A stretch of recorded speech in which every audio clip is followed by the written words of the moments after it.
Good morning, everyone, and welcome to the Courier Journal's Election 2020 continuing coverage. I'm Kirby Adams, along with Joe Girth, here in the Courier Journal building in downtown Louisville. And we're joined this morning by a number of our colleagues all over the city to discuss the outcomes of last night's elections and how they will affect Kentucky and the nation. Hey, everybody, thanks for joining us this morning. I know it was a long night, early morning, but we're glad you're here. So we continue on this Wednesday morning of what is the most anticipated presidential election in generations with not nail-biting anticipation. I think we can all pretty much say that's true, as the votes continue to be counted in 7 key states where the outcome will affect the winner for President of the United States. So Joe, let's go ahead and launch it off there. Where are we at 10 o'clock on Wednesday morning? Well, as we all know, there wasn't really any question about who was going to win Kentucky. Trump won very early, with 16% of the vote counted. The Associated Press called Kentucky. What we've got now is a situation in which former Vice President Joe Biden leads President Trump 227 electoral votes to 213.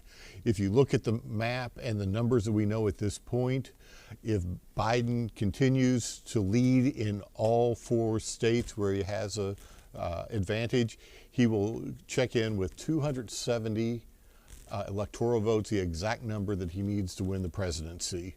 A couple of those are very close, though. In Nevada, he leads by just 8,000 votes.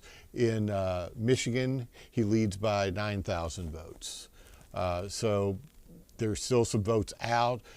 We think most of those votes are Democratic votes, though, because they're early voting votes, and Democrats did a lot better job getting out the early vote. Biden also has a chance to win Georgia. He's trailing at this point, but there is 8% of the vote that's still out, and most of those are in the Atlanta area, in Atlanta and the suburbs. So we could see Biden win with as many as 286 electoral votes, but we could also see Trump come back in a couple of these key states like Michigan, like Nevada.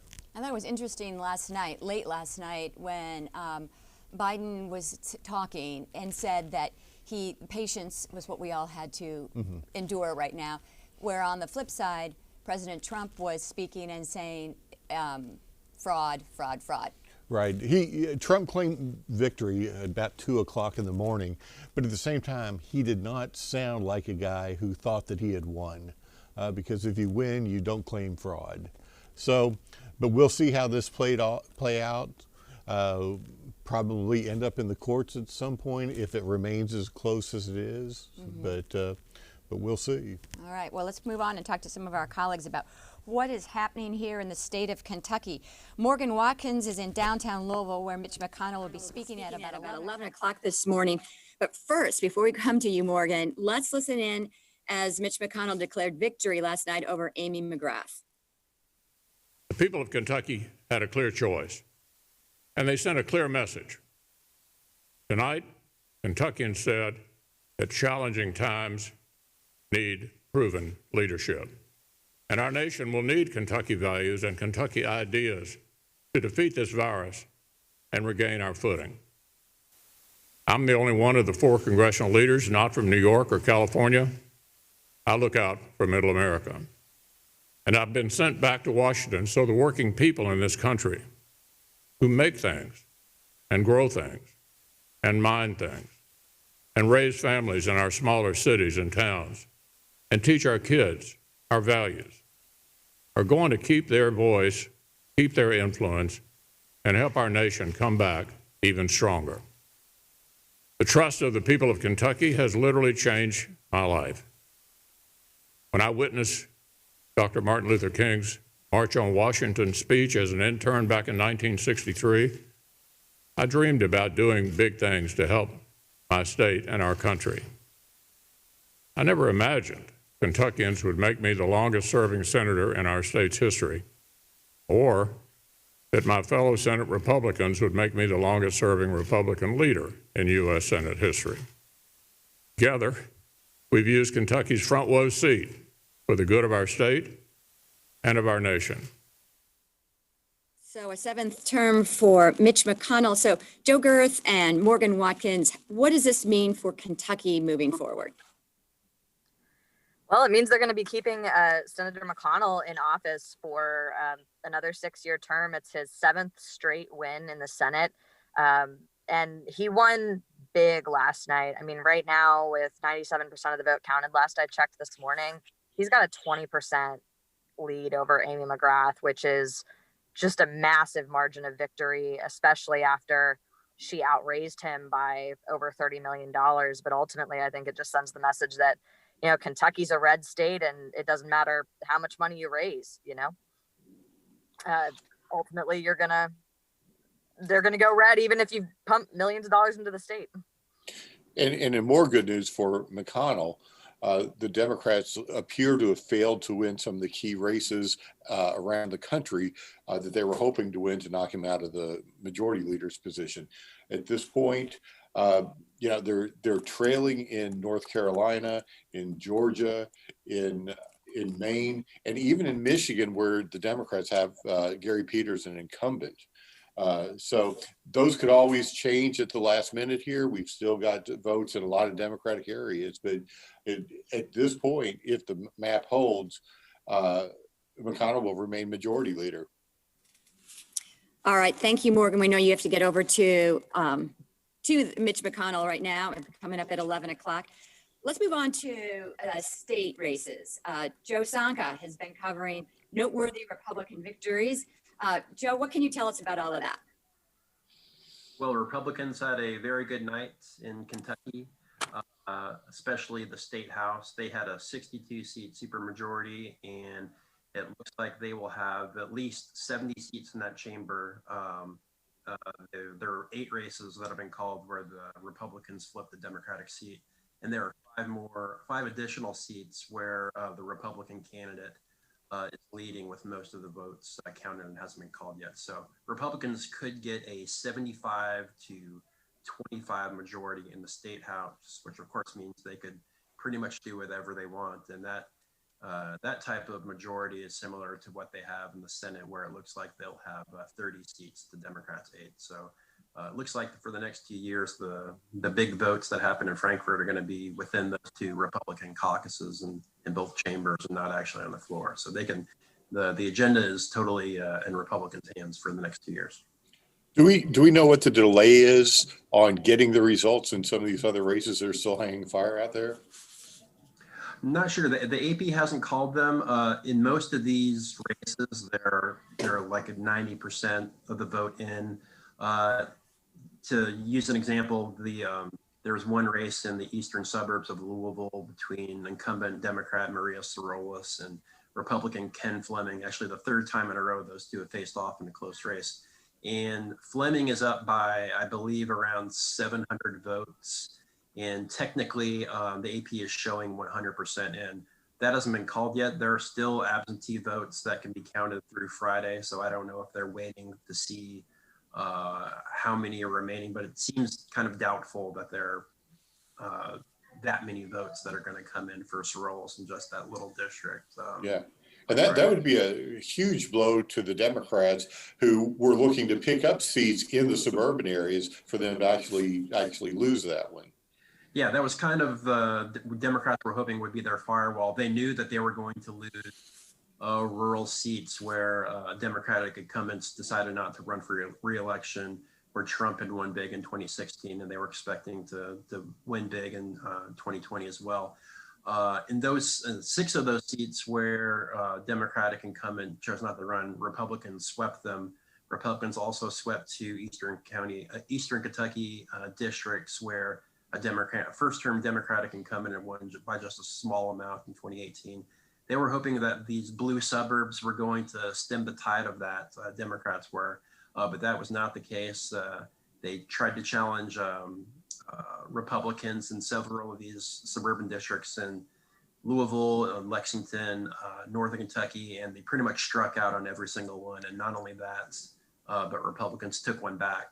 It seems like Republicans have taken one back in the Maria Sorolis, Ken Fleming race. Does this change the dynamics in Frankfurt, or does it really mean it's just a blow to the Democrats' psyches? Well, they were already a tiny minority. This just makes that even more so. So it looks like Democrats, for the time being, are going to be pretty much irrelevant, with the exception of the governor, who I assume Republicans are going to look at taking back some of the power from once they meet again in January. I would expect Republicans to push through a lot of their priorities that maybe their entire caucus wasn't behind in the past 2 years. They now have such a large majority that it's pretty much up to them what happens. Yeah. With the issue of COVID-19 still being so front and center, will this make a difference in how the governor is able to continue to push his message forward about stay safe at home? Very much.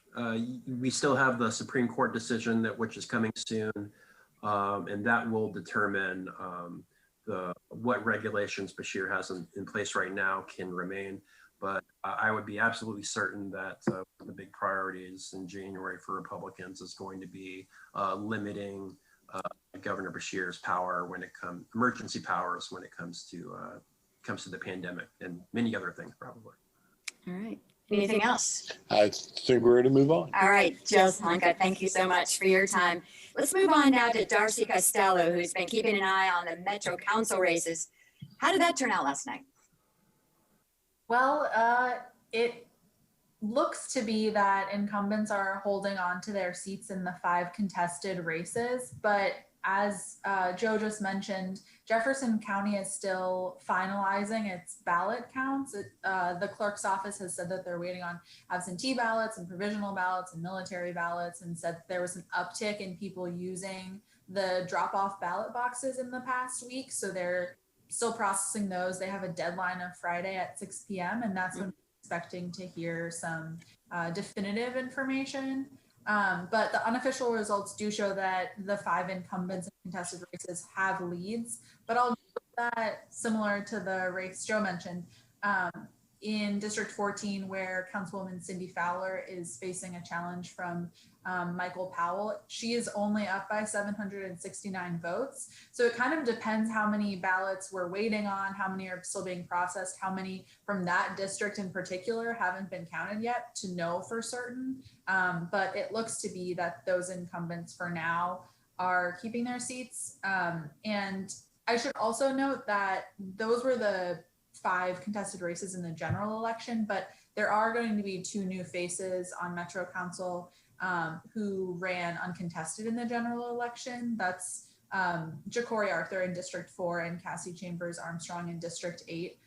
Those council members who currently hold the seats decided not to run for re-election. So there'll still be some new faces on Metro Council, even if all of the incumbents from last week hold on. And that means that we're still going to have the same Democrat-Republican split in the Metro Council that we've had prior to this election. Correct. If the incumbents hold on, that would be. Right.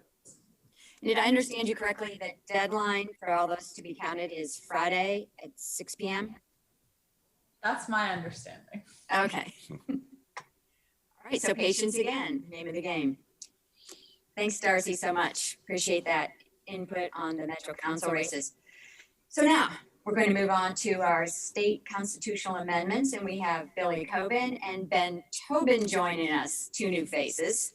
How are you guys doing this morning? Doing well, thank you, Kirby. All right. So Ben, let's start with you. What can you tell us about what you covered? Sure, so there were 2 constitutional amendments on the ballot. One of them passed, one of them didn't. So just starting off with the one that passed, this is what's called Marcy's Law, or extending constitutional rights for crime victims. If it sounds familiar in Kentucky, it's because it passed in 2018.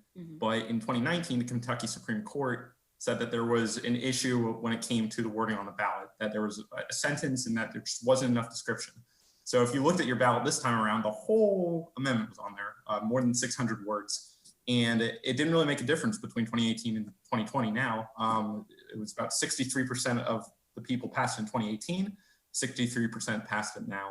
So some of those rights that will be extended to crime victims is timely notice of court proceedings and the right to be heard in cases involving plea deals, releases, and sentencing.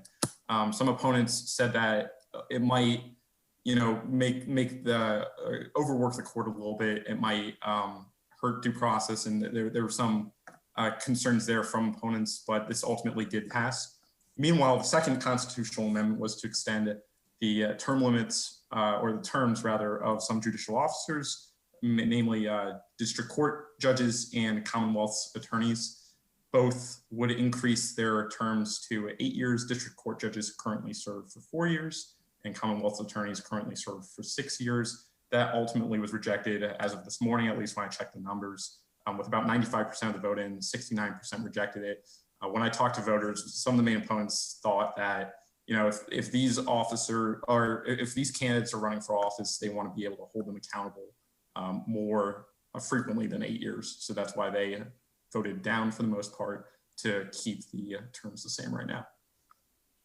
The interesting thing about Marcy's law is it had a lot of objections in the world where people actually deal with these things. The ACLU was terribly opposed to it, but interestingly, the Tea Party was against it also, and nobody apparently paid much attention to their positions. All right, so thank you so much, Ben. Now, a judge struck down the ballot initiative on the school tax, but it did appear on the ballot. So, Billy Coben, what happened there? Sure, it's obviously been a kind of long, drawn-out process regarding the property tax increase for JCPS.